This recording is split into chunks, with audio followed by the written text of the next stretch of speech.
దొంగతనానికి పోయినోడు పని మొదలు పెట్టిన కాడికెళ్ళి పూర్తయ్యేదాకా ఎంత షార్ప్ ఉండాలి, ఎంత అలర్ట్ ఉండాలో అలా మూడో కంటికి తెలియకుండా పని ముగిచ్చి అవతల పడాలి. కానీ ఆ మెదక్ జిల్లాల వైన్స్లో పడ్డ దొంగోడు ఏం చేసిండో చూస్తే వాని లేకిడేశానికి లేచి లేచి నవ్వుతారేమో మీరు కూడా. శనీశ్వరానికి నిద్ర ఎక్కువ, దరిద్రానికి ఆకలి ఎక్కువ అన్నట్టు వట్టి అగడబడ్డ దొంగడే ఉన్నట్టు కదా మెదక్ జిల్లా నార్సింగిలు ఉన్న ఈ కనకదుర్గ వైన్స్లో జొర్రిన దొంగోడు. ఇగో వెనకకెళ్ళి ఎక్కిండు, రేకును కోసిండు, లోపల జొర్రిండు. కౌంటర్లకెళ్ళి పైసలన్నీ తీసి దబ్బ దబ్బ జేబులో నూక్కుండు. ఇక పని లెక్క మందు సీసాలు కూడా మూట కట్టుకుండట. మరి ఉడికేదాకా ఉండి చల్లారేదాకా ఆగలేదన్నట్టు మందు సీసాలను చూడంగానే నోట్లే నీళ్ళూరినట్టున్నాయి.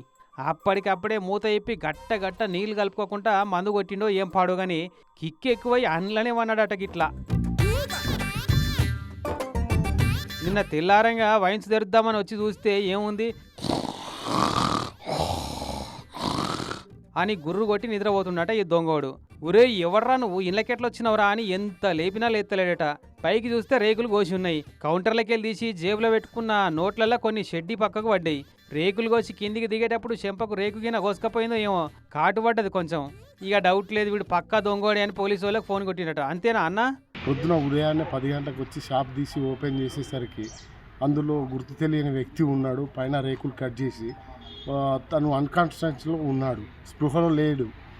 ఆయన దగ్గర ఏంటంటే అందులో ఉన్నటువంటి కౌంటర్లో ఉన్న డబ్బులు మరియు మందు ప్రతి ఒక్కటి ఆయన తెచ్చినటువంటి సంచిలో ప్యాక్ చేసుకొని ఆయన సేఫ్టీగా పెట్టి తీసుకుని వెళ్ళిపోదా అని రెడీ ఉన్నాడు. వీని లేకి మొక్కల మా ఉత్త లేకిడోడే కావచ్చు దొంగోడు. అగడబడ్డట్టు అప్పటికప్పుడే తాగి అడ్డం పడి అడ్డంగా బుక్ అయిండు. అందుకే దొంగతనం చేసినా క్రమశిక్షణతోటి చేయాలంటారు పెద్దోళ్ళు.